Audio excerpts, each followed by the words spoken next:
es Antonio de la Cruz. Si alguien nos puede hablar cómo se maneja el poder y las influencias en los Estados Unidos, es él. Viene de puestos importantísimos, inclusive en Venezuela, por ejemplo, PDVSA, pero él pertenece, y déjenme leerlo porque eso es un mundo que desconozco por completo.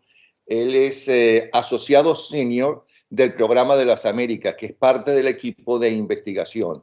Entre sus más recientes trabajos investigativos está cómo Rusia sostiene a Maduro y participa en las discusiones de cómo abordar la situación en Venezuela. Bienvenido y muchas gracias por estar. Siempre lo vemos cada vez que aparece en uno de mis programas favoritos en NTN 24, que es el Club de Prensa. Y siempre lo leemos en el Nacional. Bienvenido y gracias. Muchas gracias, Napoleón, por esta gran invitación. Un placer estar en tu programa. Antes de hablar y que nos digas por qué el tiempo para Maduro y su banda terminó y en qué te basas para eso, ¿cómo se maneja el poder en los Estados Unidos? Fíjate, en Washington, D.C., ¿verdad?, que es donde está hoy ahorita, básicamente funciona el poder político del país y básicamente el poder político del mundo. Que es donde vivo, sí. Yo vivo en Chevy Chase, pero es Washington, en las zonas de afuera de Washington, D.C. Entonces, ¿qué ocurre? Aquí funciona el Congreso y la Casa Blanca, el Poder Ejecutivo y el Poder Legislativo, por lo tanto está concentrado aquí. También funcionan universidades, porque hay 4 o 5 universidades importantes donde se crea conocimiento. Están los centros de pensamiento que se llaman think tanks, que también genera conocimiento para tanto el Congreso como para los staffers de la Casa Blanca. Porque, ¿qué pasa? Para la toma de decisión política aquí, tú necesitas mucha información que no tienen tiempo para los staffers tanto del Congreso como de la Casa Blanca construir y elaborar. Entonces, estos equipos de tanques de pensamiento, centros de pensamiento de universidades, permiten ese tipo de información, además de los que están fuera de esta ciudad, pero fuertemente. En esta ciudad, centros de pensamiento hay alrededor de unos 100 centros de pensamiento importantes, el Wilson Center, el Hudson, el CSIS, donde yo estoy, que es ahorita uno de los más importantes, está el Inter-American Dialogue, está, ¿cómo se llama? Están también las sedes de Freedom House. Entonces está la comisión, el de la paz, ¿verdad? Entonces tú tienes una serie de grupos pensando para entregar conocimiento e información a los centros de pensamiento. Además, están las firmas de lobby, porque como las decisiones que se toman en el Congreso van a impactar en leyes, entonces aquí también hay toda una maquinaria que hace lobby en Estados Unidos para dirigir, orientar esa toma de decisión. Entonces, básicamente la ciudad se mueve en ese sentido. Entonces, si lo queremos ver como algo similar y para sacarlo de este contexto, si nos vamos a Houston, todas las decisiones están alrededor del negocio petrolero. Entonces vas a tener todas las empresas petroleras, todas las empresas de servicios petroleros, y ahí está el conocimiento petrolero. Aquí tenemos el conocimiento y el desarrollo de la parte política del país. Y esas conclusiones de las investigaciones que el equipo al cual perteneces en Washington, ¿a dónde llegan? Es decir, ¿quiénes la reciben? ¿El poder llega a la Casa Blanca, llega al Pentágono y sirve para tomar las decisiones en los diferentes puntos que ustedes estudiaron?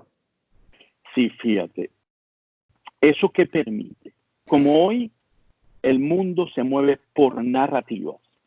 ¿Okay? Hoy la guerra se gana con narrativas, en la guerra simétrica. Entonces, ¿qué ocurre? Tú necesitas, con estas información se van construyendo narrativas. Te voy a poner un ejemplo en la que yo participé hace 2 años. Cuando aquí en el 2018, sí, fue el 2018, estamos en el 20, 2017, porque el 18, sí, en el 2017, cuando estábamos, si debemos recordar, vamos a hablar de la parte política, debemos recordar que Venezuela se vivía como un desánimo al principio, a los 6 meses, los primeros 6 meses, de que no sabíamos qué hacer, cómo íbamos a manejar la parte en Venezuela.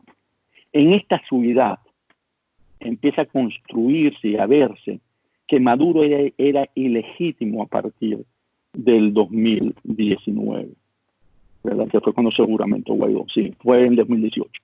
Entonces, empiezan a generarse una serie de seminarios y de desarrollos de paper con especialistas en materia legal en CSIS.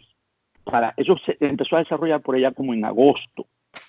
Entonces, y empieza a generarse todo, y se invitaron a gente del Ministerio de Relaciones Exteriores de Canadá, el vicecanciller de Panamá, el vicecanciller de Chile, y se construyeron y se empezaron a discutir qué podía suceder en el momento en que Maduro, porque a partir de esa fecha, recordemos, del 10 de enero de 2019, Maduro era un hombre ilegítimo, y cómo la comunidad internacional iba a actuar. Y eso se empezó a orquestar aquí, Napoleón. Entonces, y eso fue octubre, noviembre, diciembre. Entonces, cuando la comunidad internacional reaccionó tan rápido, cuando Juan Guaidó se juramentó el 23 de enero, era porque ya todo ese aparataje se había convencido de que esa había ocurrido, porque eso toma tiempo, y por eso ahí es importante la narrativa.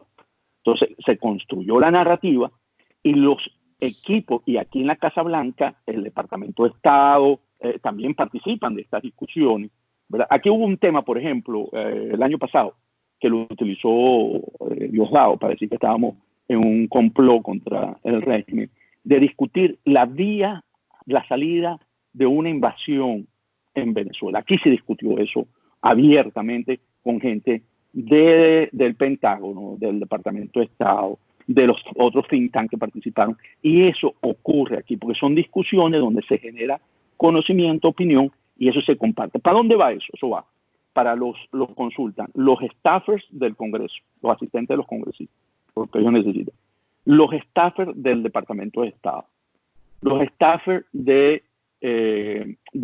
¿cómo se llama?, de la Casa Blanca. Entonces, porque ellos usan esos insumos para terminar de tomar decisiones conjuntamente con los estudios, los trabajos que ellos hacen, por supuesto, ¿no? Es un insumo dentro de esa toma de decisión. Y eso forma parte de esa arquitectura de toma de decisión política en Estados Unidos, aquí en Washington. En dos palabras, no es como piensa muchísima gente, que Trump hace lo que le da la gana y decide en lo que le da la gana, o hasta qué punto con esa personalidad que él tiene y que evidentemente se ufana de no ser político y estar en contra de los políticos, hay un poco de cierto en eso que piensa la gente. Ok, ¿qué pasa con la personalidad de Donald Trump? Donald Trump, como tú lo señalas, es un hombre, primero Donald Trump es un hombre de negocios, ¿okay? Es un hombre que no es político en ese sentido. Entonces, la toma de decisión de Donald Trump es una toma de una matriz, gana o pierde, como hombre de negocio. ¿Qué me da para ganar y qué me da para perder? Y en eso él está entrenado en ese campo. Entonces, cuando a él le llevan a tomar una decisión, porque al final la decisión la toma él básicamente lo hace desde la perspectiva de lo que él siempre ha hecho, qué beneficios me da y qué riesgos tengo. Entonces, en ese momento... Esa decisión la toma después de haber leído y consultado gente como tú.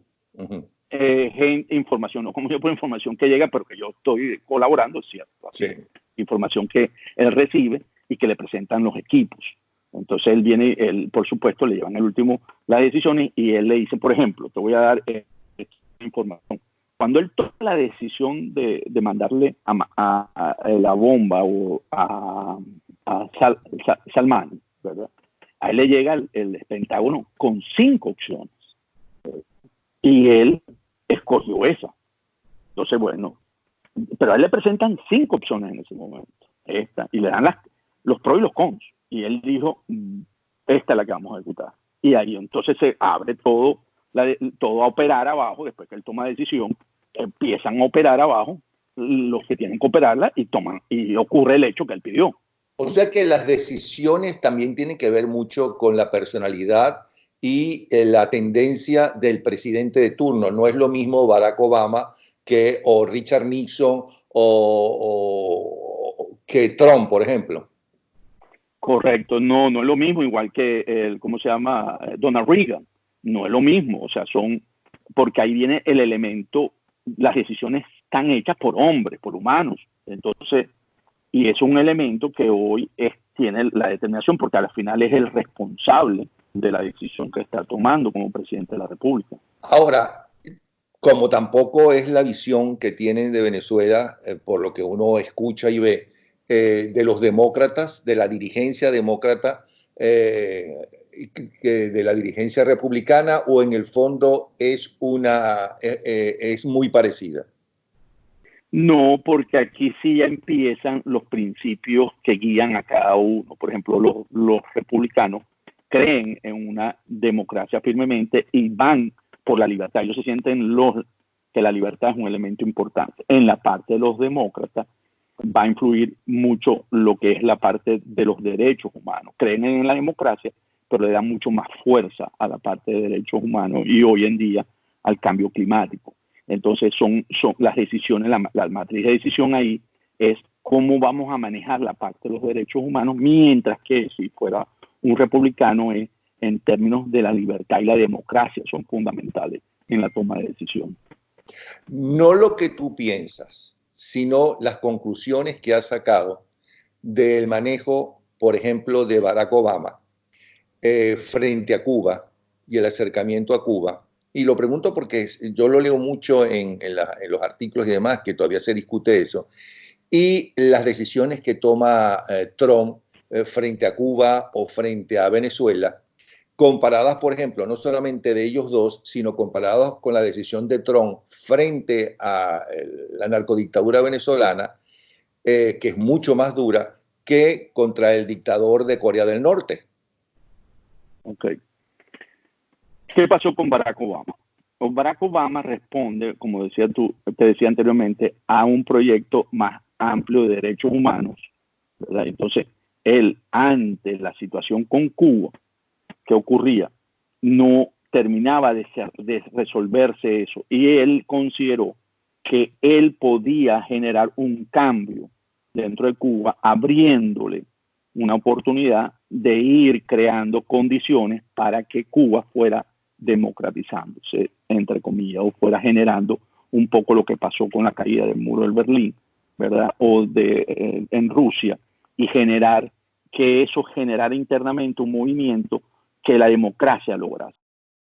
Obama cree en eso y en eso para él en política de América Latina habían dos cosas fundamentales, que era Cuba y la paz en Colombia. Esas fueron las dos políticas importantes para Obama, para América Latina. Por eso Venezuela no entra en la ecuación, porque Venezuela era como que si Cuba lo lográbamos, Venezuela podría ser después. Él veía más por ahí la solución en Venezuela. Y él básicamente con Venezuela fue bastante neutral. Él no tomó decisiones fundamentales para un cambio en Venezuela.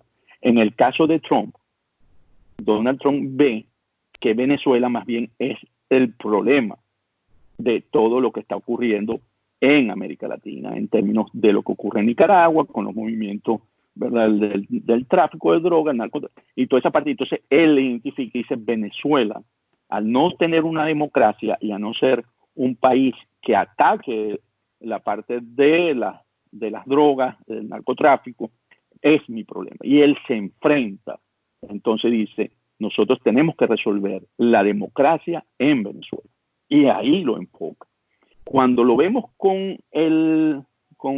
Kim Jong-un en Corea del Norte, él lo que ve ahí es básicamente que él tiene una oportunidad de trascender también a la historia resolviendo Corea, igual que lo hizo Nixon con China, con Kissinger. Entonces él dice: sí, yo tengo capacidades de poder, porque Kim Jong-un le enviaba mensajes, es un hombre que mandó mensajes que él podía entenderse. Recordemos que el Clinton facilita la entrega de uno de los americanos, ¿verdad? Y Al Gore.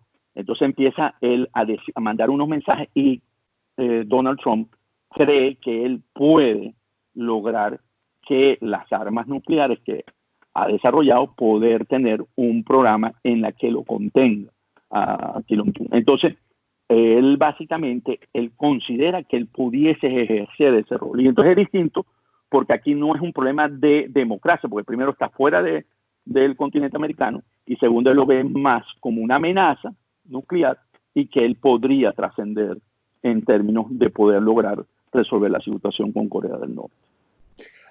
Ahora, en Washington, realmente estos diputados del Congreso y senadores, ¿qué piensan de verdad sobre el régimen venezolano?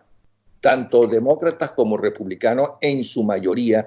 ¿Qué sientes tú que los conoces que piensan? Ok, fíjate. En Washington, después de la administración de Obama, ¿verdad? Porque sí es cierto que con la administración de Obama hubo como una neutralidad en términos de dejar que en Venezuela dejarla como estaba en ese momento. Y el trabajo que se ha hecho a lo largo de que Obama dejó la presidencia en términos de llevar información, conocimiento, el denunciar constantemente a los staffers, el narcoestado que se ha convertido Venezuela, la amenaza que es, y ahí actúan todos los grupos, ahí han actuado el grupo de María Corina, el grupo de Voluntad Popular, todos los grupos políticos de Venezuela en ese sentido han sido muy activos antes de la llegada del presidente Guaidó a la presidencia encargada. Entonces siempre había briefing, que se llama, o sea, a los senadores y a los ¿cómo se llama? Demócratas, sobre todo en la Comisión de Relaciones Exteriores, al senador Rubio, al senador de New Jersey, ¿verdad? Entonces, que eran los presidentes de las comisiones, a Bob Corker, que fue el presidente también de la comisión, se les llevaba y se le daba información y se creaban audiencias en ese sentido. Y ahí participaba toda la comunidad venezolana en Washington, en dar información. Y a través, no solamente por individuos, sino por los think tanks. Ahí activamente los think tanks que se movían más era CSIS, el Hudson Institute, tenía el Wilson Center, también un poco el Atlantic. Entonces se generan, porque ¿qué pasa? Tú agarras un tema y lo discutes dentro de los espacios o dentro de un salón y eso se genera un paper después que se lleva hacia Lo que allá. quiero preguntarte es, si consideran primero que es una dictadura y lo más importante, si consideran que es una dictadura peligrosa para los intereses, para empezar, de los Estados Unidos. Hoy en día, Napoleón, eso no hay duda a nivel del Congreso de los Estados Unidos. O sea, hoy el Congreso de los Estados Unidos, tanto demócratas como republicanos, consideran a Venezuela un narcoestado, ¿okay? Y es una amenaza para los Estados Unidos. Con mucho más énfasis en los republicanos podría ser, pero los dos coinciden en esa visión sobre Venezuela. Y la imagen que tienen de Guaidó, un joven que apareció allí, que no es el líder de su partido, porque es Leopoldo López, pero que legalmente es un presidente interino, porque es el presidente de la Asamblea Nacional y por eso se decidió que fuera el presidente interino. Piensan que está preparado, no porque considere que no sea inteligente o no, sino por su juventud para enfrentar una situación tan grave como la que va a recibir un gobierno de transición. Ok.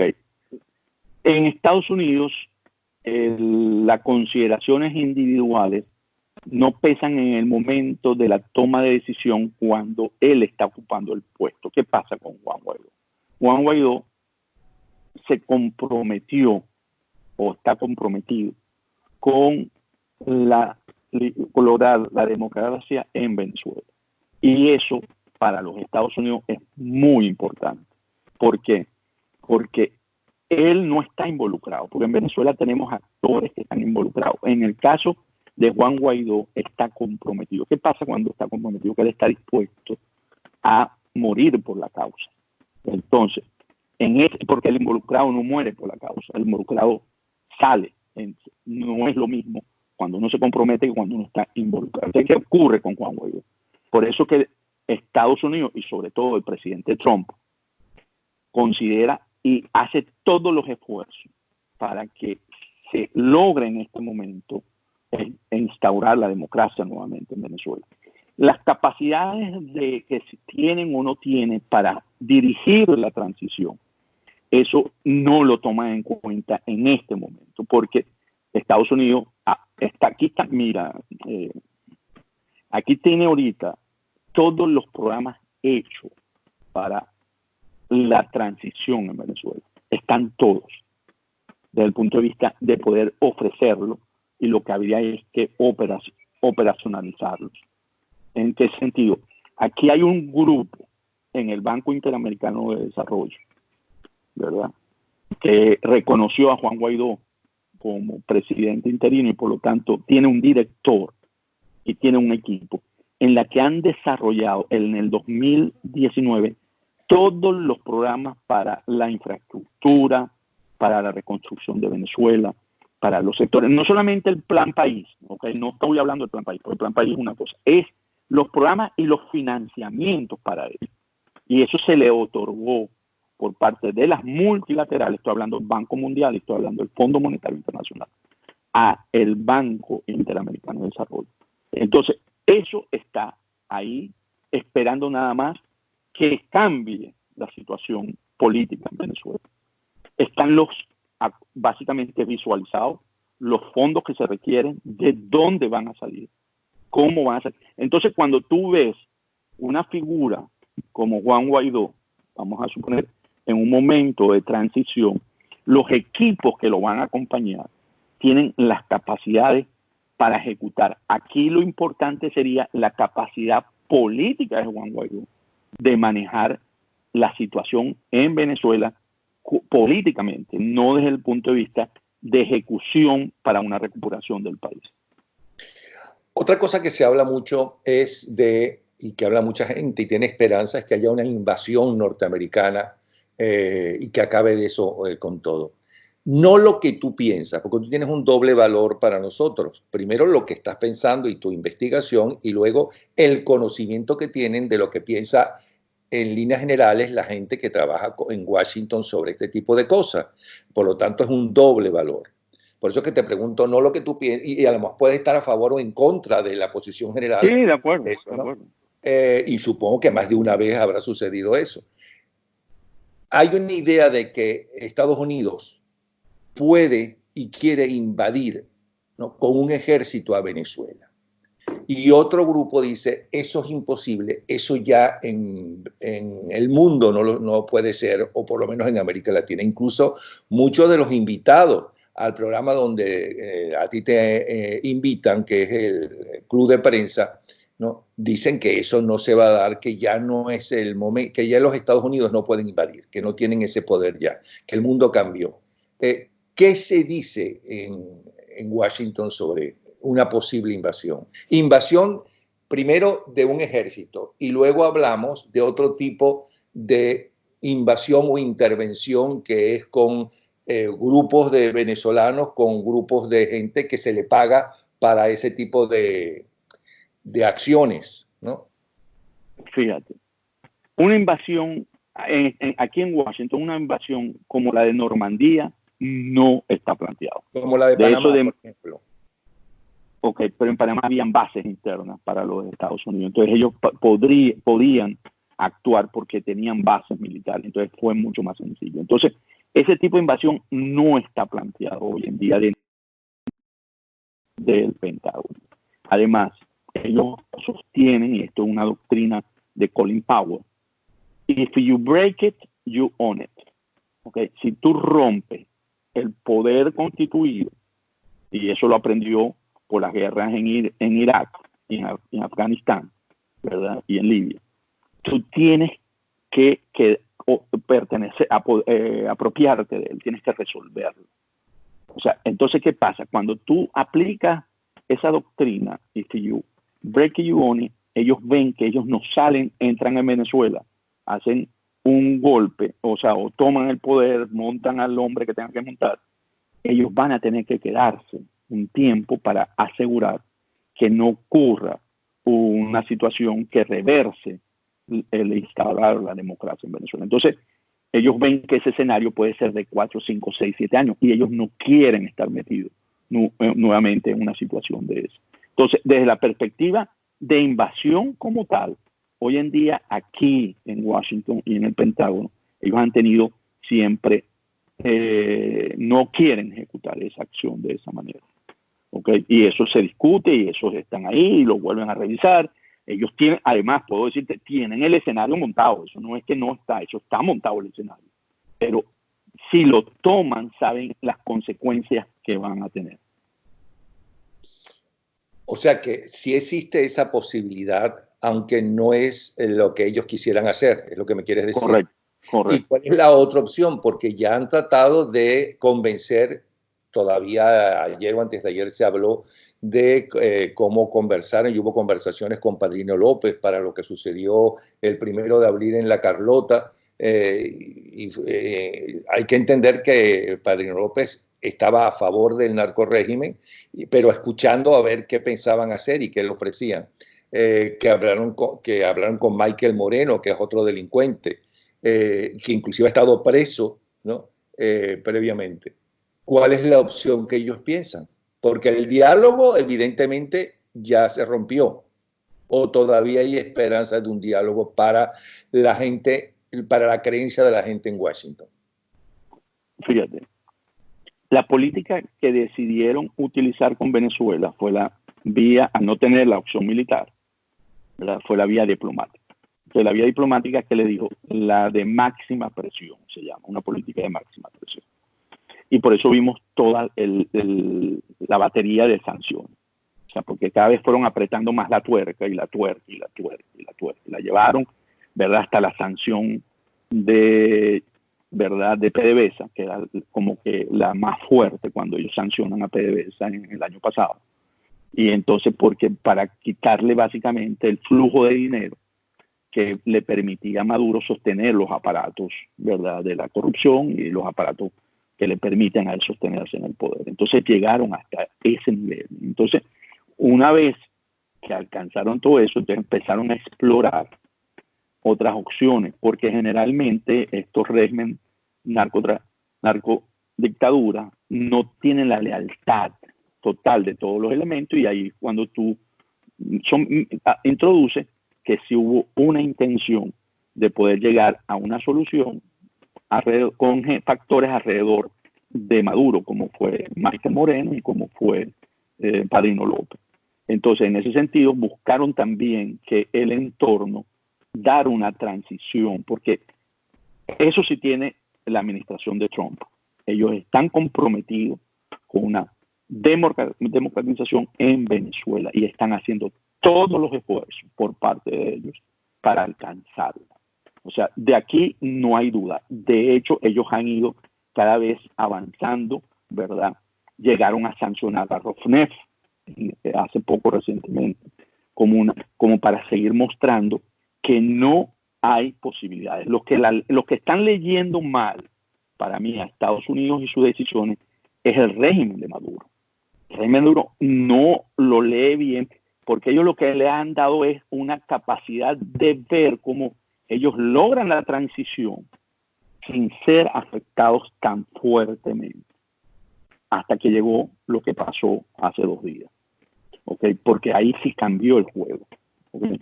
Con lo que hizo la fiscalía, el juego les cambió ahora. Ya no hay una solución política en Venezuela con ellos, ¿verdad? Porque convirtieron la parte política en judicial.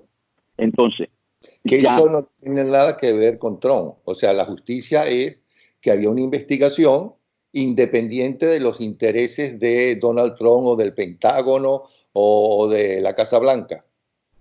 Sí, correcto, fíjate. ¿Qué ocurre con lo que ocurrió el 26, ¿verdad? Con el anuncio del fiscal general. Yo, a manera de jocosa, Napoleón, yo digo que esto sucedió en tiempos, así como en tiempos de cólera, de García Márquez, en tiempos de narcovirus. ¿Por qué? porque todo el mundo está trabajando en su casa, ¿verdad? Y coño, y es que tenéis que trabajar, no es que aquí no, aquí todo el mundo está trabajando desde su casa. Entonces, ¿qué pasa? En tiempos de narcovirus, no hay llamadas, no hay teléfono, no hay reuniones, no hay lobbies, y esto es especulativo, es decir, es una imaginación. Entonces, ¿qué pasó en la fiscalía? Como todo el mundo está trabajando, el fiscal dijo que tenemos en casos que estamos investigando. Y entonces dijeron, bueno, tenemos todos estos casos que están aquí, que no se ha podido concluir, porque en el día a día, o sea, antes del narcovirus, hay otros casos que entraban y eso bajaban, subían. Y cuando lo mandaban, porque sí se le da una participación a la Casa Blanca, pero no deciden, pero sí se les participa y ellos pueden decir, vamos a posponer el caso, que pasó mucho con Nicolás Maduro, con Cabello. Cabello subía a la lista, llegaba a Casa Blanca y lo consultaban y le decían, no, todavía no. Entonces lo ponían un poquito al lado y tú sabes quién hacía esa acción, ¿verdad? Eso es un amigo que estuvo en Venezuela, ¿verdad? Como funcionario de los Estados Unidos, y que estuvo en Brasil también como embajador. Entonces, él, y en ese momento estaba en el Departamento de Estado, y él decía, no, yo pienso que no. Y entonces, bueno, se le tomaba, no es que para la investigación, sino que se deja en el congelador, pues. Entonces yo creo que todo eso, como estamos en época de narcovirus, no funcionó, porque todo el mundo está metido en su casa trabajando, y porque podemos ver cómo cada fiscalía puso sus casos. Por ejemplo, ¿a dónde llegó Cliver Alcalá? Llegó a Nueva York. O sea que el caso de Cliver es la Fiscalía del Distrito Sur de Nueva York que lo tiene. No es la de Florida y no es la de Texas, ¿verdad? Y no es la de Washington, porque también aquí hay algunos casos que se están manejando. Es la de Nueva York. Entonces, ¿qué pasó? Que el que tenía el caso armado completo contra Cliver es Nueva York. Él tiene todo, entonces, bueno, por eso lo llevan a Nueva York. Por si no, lo hubieran llevado a la Florida. Para ilustrar otro. Recordemos cuando el Pollo Carvajal llegó a Curazao, que por cierto, cuando a él lo agarran, él se desmaya del miedo. Eso es un dato, no sé si se conoce, pero él se desmayó en ese momento. Entonces, ¿qué pasó ahí? Ahí habían dos fiscalías que tenían el caso del Pollo, que no se estaban comunicando, que era la Florida y era Nueva York. Nueva York lo estaba esperando en San José de Costa Rica, ¿verdad? Porque él volaba de Curazao a Costa Rica. Y ahí es donde lo iba a capturar Nueva York. Los de Florida se adelantaron en la jugada y lo quisieron agarrar en Curazao. Entonces, ¿qué pasó? Por eso estoy diciendo, en tiempos de coronavirus, dijeron, ok, vamos a poner orden, vamos a establecer, y cada quien hoy tiene los casos que corresponden como más consolidados y son los que van a ser, o sea, ya están imputados, ¿verdad? Van a estar en los juicios en esas ciudades. Entonces, podemos saber que hoy Cliver Alcalá va a estar en Nueva York. Ahora, otra cosa que se pregunta la gente. ¿Por qué se ha podido sostener y por qué todavía, sobre todo, se sostiene una narcodictadura si ya no tienen el dinero del petróleo? Es verdad que tiene lo del narcotráfico. Es decir, ¿quién realmente sostiene a Maduro y su banda? Fíjate. ¿Y por qué no renuncia? Porque Maduro, tengo entendido que para empezar están peleados entre ellos, y por otro lado que Maduro no está como muy seguro ni de su vida ni de su puesto ahí donde está. ¿Qué pasa? Ok. Maduro tiene dos fuentes de financiamiento y cada uno apoya al otro. Que Maduro tiene una fuente de financiamiento de unos 500,000 barriles día que exporta, ¿verdad? Y que se lo hace Rosneft, básicamente el 70% de eso. Entonces, por ahí a Maduro le ingresa anualmente, el año pasado le ingresaron alrededor de unos 10,000 millones de dólares. ¿Okay? Entonces, eso es un primer componente. Maduro tiene un efectivo, ¿verdad? Porque como están sancionados por los sistemas financieros del dólar, en más o menos 9,000 a 10,000 millones de dólares. Eso le entra por exportaciones de crudo. Y eso está más o menos unos 500,000 barriles el año pasado. Y le entran alrededor también de El unos año 7. pasado, pero este año con las sanciones a Rosneft todavía le siguen entrando. Ellos están, lo último que revisé de exportaciones, siguen exportando alrededor de 500.000 barriles. Ellos siguen burlando, tratando de burlar las sanciones, ¿okay? Y eso lo podemos hablar dentro de un ratico, porque eso va a tener consecuencias en el sentido de que también sancionaron a la otra comercializadora de Rosneft, que es TNK. Entonces, eso se va a ir cada vez apretando más, pero lo que revisé del 21 de marzo, exportaron alrededor de 560.000 barriles día. O sea que sigue saliendo crudo con empresas que toman ese riesgo, y por eso el crudo venezolano hoy es lo que está recibiendo en valor es alrededor de unos 7 o 8 dólares. ¿Por qué? Porque hay una prima de riesgo que le están cobrando muy alta, que está alrededor de entre 15 y 20 dólares para llevar el crudo a Venezuela.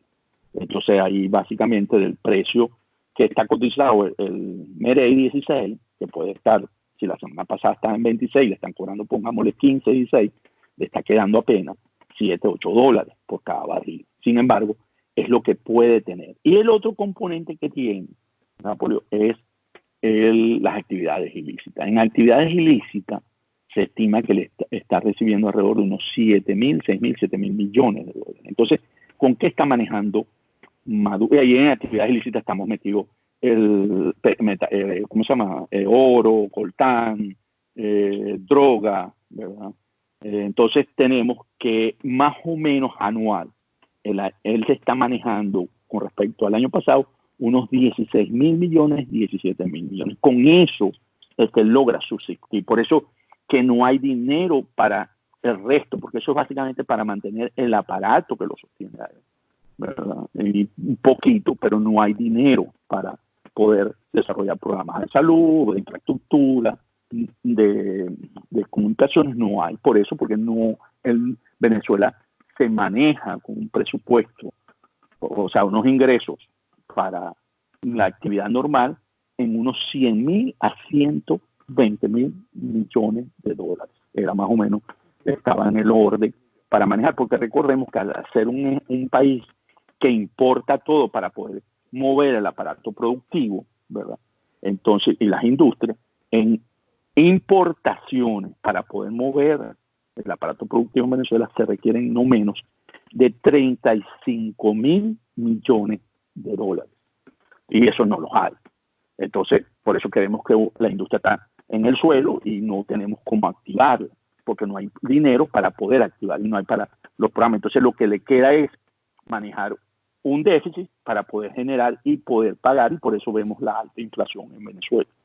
Porque para poder sostenerse en bolívares, que es como funciona el país, él tiene que generar, ¿verdad?, dinero inorgánico que le genera todas estas consecuencias. Sí, pero no por eso se mantiene, porque ahora tiene muchísimo menos dinero. ¿Por qué se mantiene todavía? ¿Cuál es el papel de Rusia, China y Cuba realmente? No, él se mantiene porque él puede pagar, ¿verdad? Con esos 10.000 millones de dólares, él puede pagar parte de los crudos de China. Aquí puse neto, ¿no? 10.000 millones netos.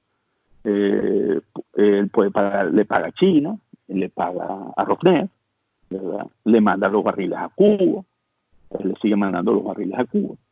Entonces, eso le permite a él tener un estado de vigilancia, de surveillance, como se dice, en términos de información, de saber quiénes están montando, ¿verdad?, golpes.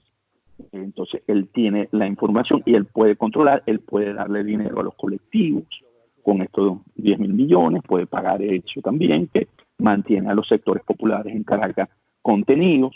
Eso es lo que él le permite hacer todo esto. O sea, él tiene capacidades todavía de maniobra. ¿Y hasta qué punto le dicen que están descontentos? Ya no es tan conveniente, ni mucho menos, para los rusos en especial y para los chinos apoyar a el narcorrégimen, y por otro lado, le gustaría, sin perder el dinero del préstamo, ni sus posiciones en lugares estratégicos de explotación en Venezuela, no verían con malos ojos la salida del narcorrégimen. China y Rusia. Sí. Aquí los dos, o sea, entonces aquí nos movemos ahorita a la parte geopolítica, ¿verdad? ¿Cómo vemos? O sea, ¿cómo vemos a China?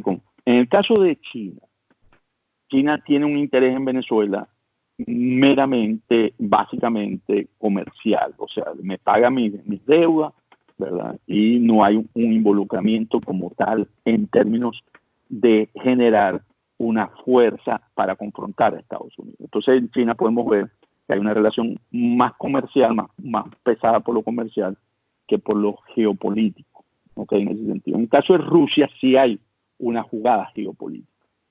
Y aquí, por varios términos. Primero, aquí hay un hombre que hay que identificar que se llama Igor Serchin. Igor Serchin es el CEO de Rosneft. Y Igor Serchin es íntimo amigo de Vladimir Putin.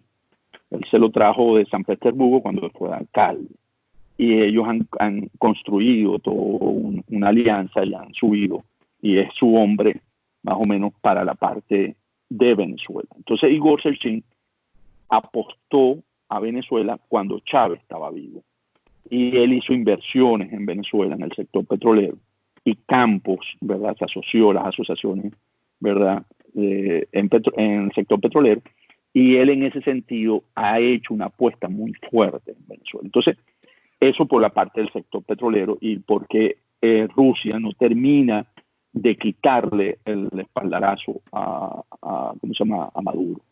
Pero también para Rusia es poder tener cerca de Estados Unidos, aquí lo estamos viendo geopolíticamente, un área de influencia equivalente a lo que Estados Unidos tiene en Ucrania con Rusia.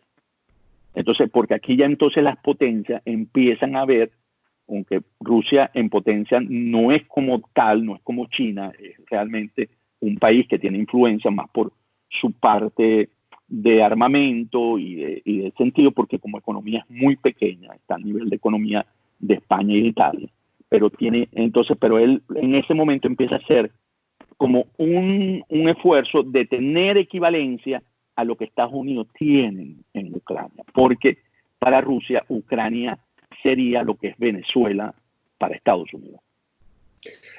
Ahora, ¿qué importancia tiene lo que sucedió en el mediodía, el anuncio del mediodía del 26 de marzo por parte del fiscal de los Estados Unidos de ponerle un precio supongo que será entregar, ¿no? Porque no sé si el precio te lo dan si lo consigues vivo o muerto, pero bueno, pero sí es interesante saber si vivo o muerto te dan los 15 millones de dólares. Es verdad que 15 millones de dólares para un narcotraficante no debe ser mucho, ¿no? Es importante, pero no debe ser así decisivo como para entregarlo y él perder el negocio de estar en el narcotráfico. ¿Qué importancia tiene eso realmente? Lo importante, lo que ocurrió el jueves 26 al mediodía es que ya ese grupo no tiene una solución política a sus casos, es ya judicial. Es lo que hizo Cleaver. Cleaver vino a enfrentar la justicia norteamericana. Entonces, en ese sentido, ya sale de las esferas políticas y se convierte en un caso judicial del sistema americano. Entonces, que no prescribe, además, que va a estar, así se escondan debajo de las piedras, sigue el caso. Entonces, ¿qué ocurrió? Si lo queremos ver de alguna manera figurativa nuevamente, el jueves se dio al fin el cese de la usurpación. ¿En qué sentido? En que ya ellos no son actores para una negociación ni para una elección presidencial. Es muy interesante, Napoleón, ver cómo pusieron las cajitas. Si tú te fijas en las cajitas cuando ellos las pusieron el poder ejecutivo, el poder militar y el poder legislativo. El triángulo que ellos colocan ahí es el Estado. Ellos colocaron a Maduro en la cabeza arriba, en el vértice de arriba, colocan a Mike Moreno en la izquierda y a Padrino López. O sea, ese es el Estado venezolano, los poderes. no ponen arriba a Nicolás, no ponen arriba, sino, perdón, a Cabello, que podríamos decir que era la constituyente, no, está abajo. O sea, el triángulo del poder son los poderes en Venezuela. Y eso fue un mensaje muy contundente, porque de ahí a pasar, no creo que vayan a hacer ese paso, a declarar un Estado narcotraficante, ¿verdad? Un narcoestado. Es nada, porque lo que mostraste fue la estructura de poder de Venezuela. Entonces, es tan contundente porque los 60 países que reconocen a Juan Guaidó como presidente interino no pueden estar pensando en una negociación con gente que está siendo señalada, imputada por el sistema de justicia americano. Aquí los Borrell, los Zapatero, el mismo Papa, ¿verdad? No van a poder hacer lobby para poder buscar una solución entre lo que supuestamente representa Maduro o representaba Maduro y lo que representa Juan Guaidó. Ya esa posibilidad se cierra en ese sentido, porque no puedes negociar con alguien que busca la justicia americana y que tiene que terminar en este país. Siempre lo he dicho, aquí quien tiene el dolor de cabeza más grande, porque conoce esto, es Cilia Flores, porque Cilia lo volvió con los sobrinos. Ellos hicieron todo el lobby posible para poder favorecer a los sobrinos y no pudieron hacer nada. Ella debe estar pensando hoy, me tocó también con Nicolás Maduro ahora. Y seguro, yo estoy seguro, es intuición, no tengo información de primera mano, que Cilia estuvo siempre de acuerdo con una salida política en Venezuela. Haber vivido su experiencia de los sobrinos. Porque ella sabe que una vez que el sistema de justicia toma este curso, ahí no hay cómo echarlo para atrás. Es más, esta sí tengo información de que el amigo que sacaba a Diosdado Cabello de la lista cuando lo metían, le dijo, no dejes que el sistema de justicia te agarre, porque ahí no hay nada que hacer. Ellos estaban al tanto. Yo no sé qué fue lo que los llevó a no provocar una salida política y se enfrascaron en mantenerse. Y los Estados Unidos, la justicia de los Estados Unidos tomó la decisión de imputarlo en los diferentes tribunales del país. Y antes de hacerte la pregunta que todo el mundo debe estar esperando desde que la anuncié hace 47 minutos, ¿no? Te pregunto, ¿qué has escuchado pero con base de lo que se está diciendo ahora que Zapatero también va a caer en la justicia norteamericana? Bueno, fíjate, ¿cómo funciona esto, verdad? En términos para ver si Zapatero puede caer. La manera como se construye todo esto, por la justicia americana funciona sobre hechos, ¿verdad? No funciona sobre opiniones, sobre hechos. O sea, yo puedo decir, fulanito tal es narcotraficante, y me van a preguntar cuáles son los hechos que soportan. Y tengo que tenerlo, tengo que mostrarlo.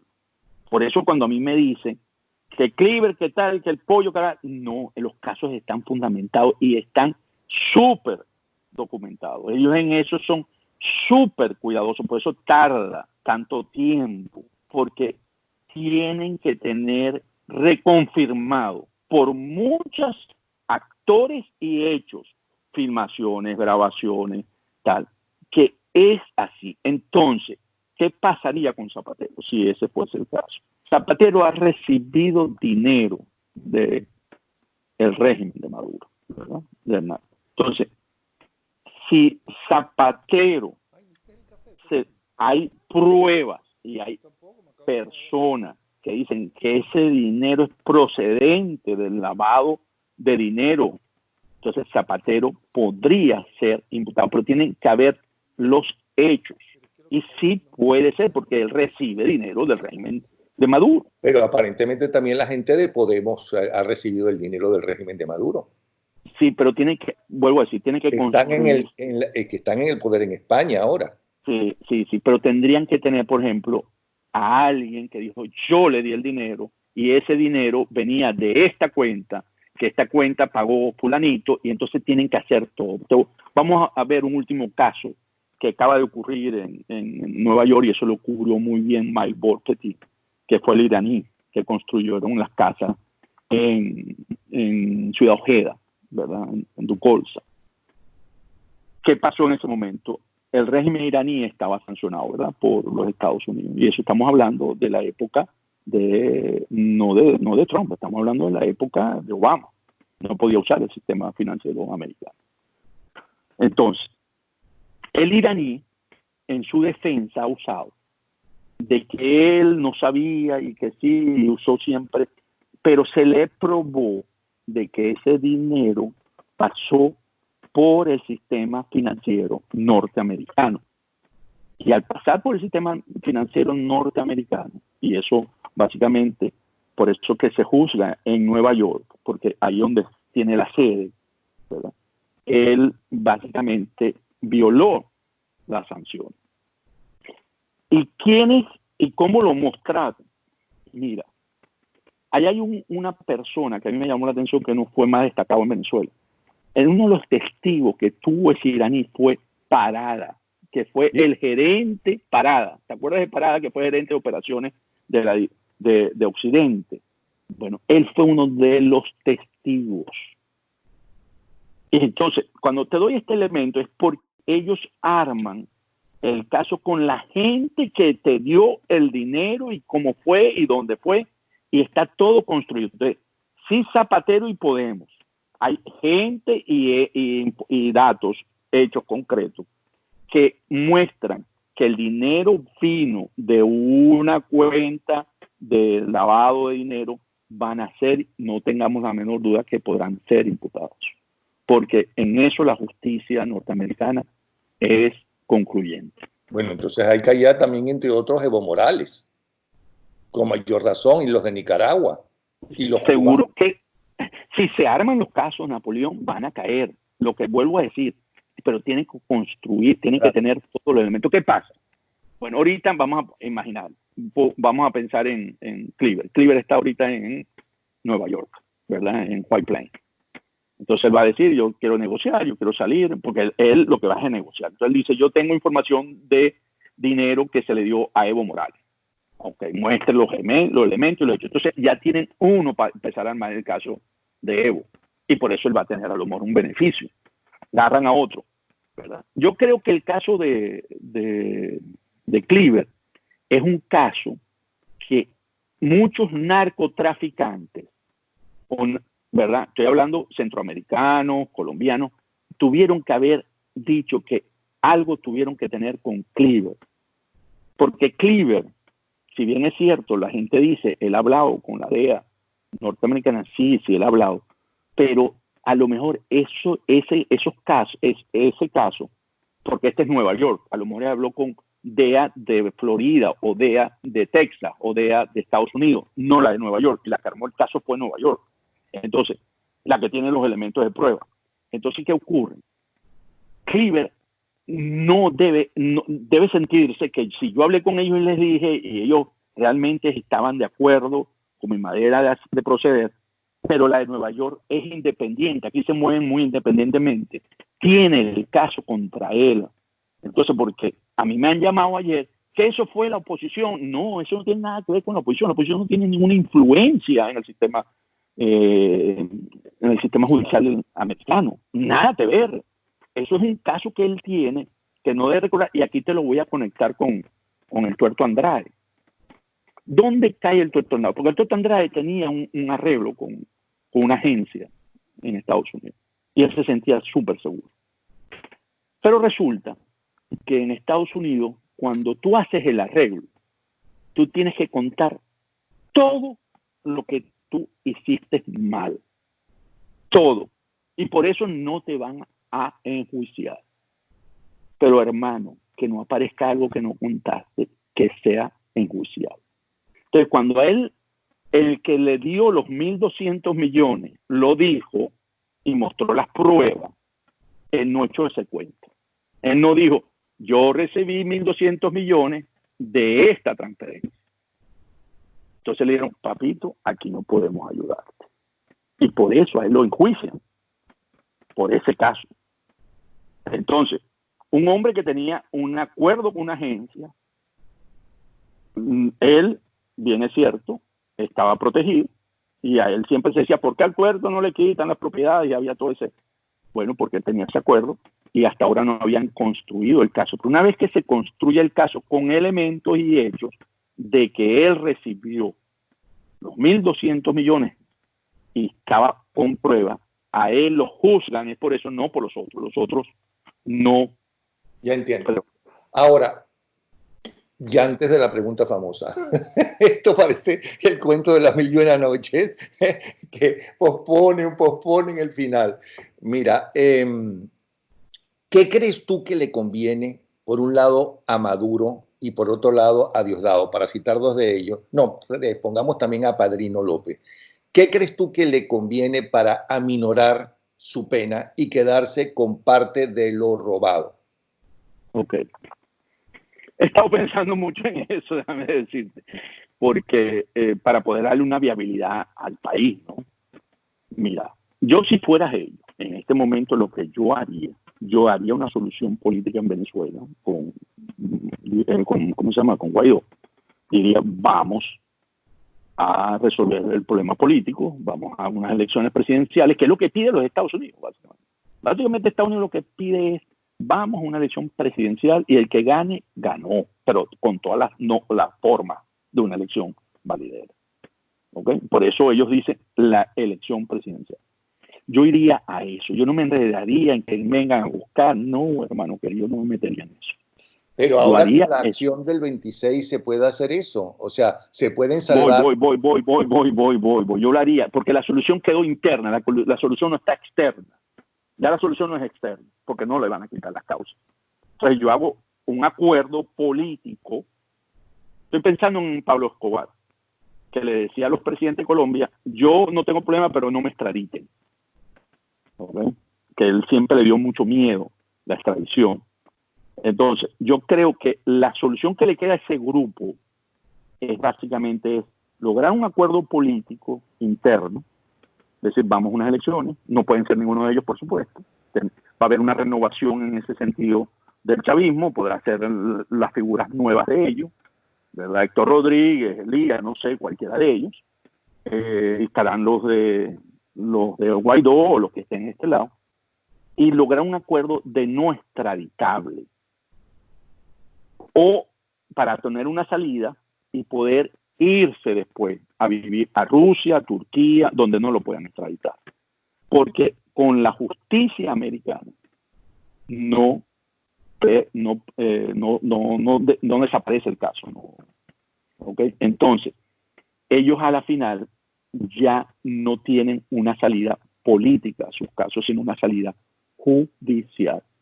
O pueden venir a negociar con los Estados Unidos, pero el problema aquí, cuando tú vienes a negociar, tú tienes que como señalar que tus acciones eran porque hay un capo mayor, y el capo mayor ya está.